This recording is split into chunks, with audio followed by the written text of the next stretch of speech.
45 வயது 50 வயது இந்த தாண்டியதற்கு பிறகு உடல் பலகீனமான ஒரு காலம்.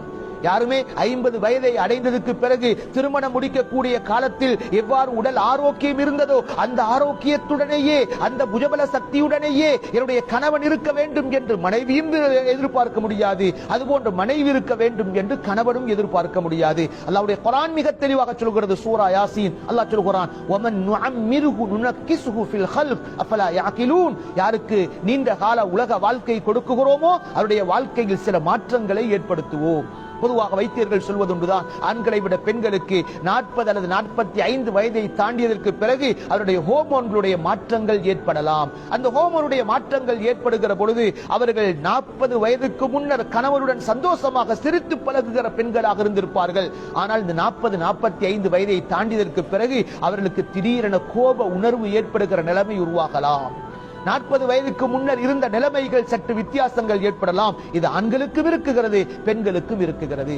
எனவே கண்ணியமான அன்பின் சகோதரர்களே, அதனால தான் அல்லாஹ் சொல்கிறான், அல்லாஹ் உங்கள் கணவன் மனைவி இருவருக்கு மத்தியில் ரஹ்மத் என்ற ஒன்றையும் அல்லாஹ் ஏற்படுத்தியிருக்கிறான். அன்பை வெளிப்படுத்துகிற, இரக்கத்தோடு அரவணைக்குகிற ஒரு சூழல் அது வயது முதிர்வை அடைகிற பொழுது அங்கே மிக மிக தேவை உள்ளதாக இருக்கும் என்ற கருத்தையும் தஃசீருடைய உலமாக்கள் இந்த 2 வார்த்தையும் பிரித்து பார்த்து சொல்கிறார்கள்.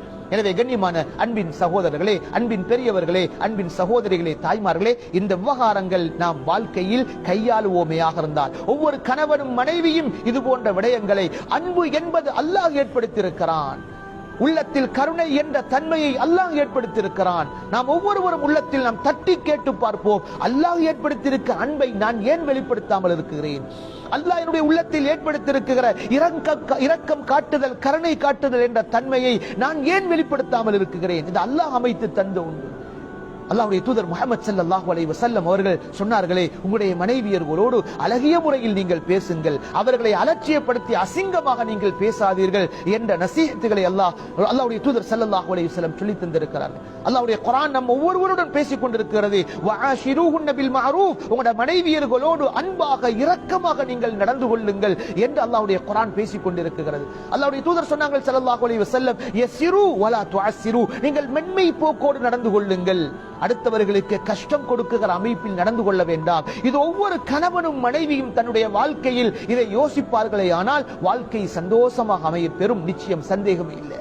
நபி சொன்னார்கள் ஸல்லல்லாஹு அலைஹி வஸல்லம், யஸ்ஸிரு, நீங்கள் இலகுத்தன்மையோடு நடந்து கொள்ளுங்கள், வலா துஅஸ்ஸிரு, யாருக்கும் கஷ்டம் கொடுக்காதீங்க, பஷிரு, நீங்க அடுத்தவர்களை சந்தோஷம் ஏற்படுத்துகிற குட் நியூஸ்ங்கிற நல்ல செய்திகளை வெளிப்படுத்துங்கள், பஷிரு வலா துனஃபிரு, அவர்கள் விரண்டோடுகிற வகையில் அவர்களை கவலை ஏற்படுத்தி, அவர்களை கஷ்டப்படுத்தி, அவர்களை துன்பப்படுத்தி, அவர்கள் பயமுறுத்தாட்டப்படுகிறதை போன்ற ஒரு நிலைமையை நீங்கள் உருவாக்கி கொள்ள வேண்டாம் என்று சொன்னார்கள் ஸல்லல்லாஹு அலைஹி வஸல்லம். இவைகள் கணவன் மனைவி நிச்சயம் தன்னுடைய வாழ்க்கையில் நாம் எப்படி கணவனுடன் நடந்து கொள்கிறேன், நாம் எப்படி மனைவியுடன் நடந்து கொள்கிறேன் என இருவரும் சிந்தித்து பார்க்க வேண்டிய ஒரு கடமைப்பாடு இருக்கிறது.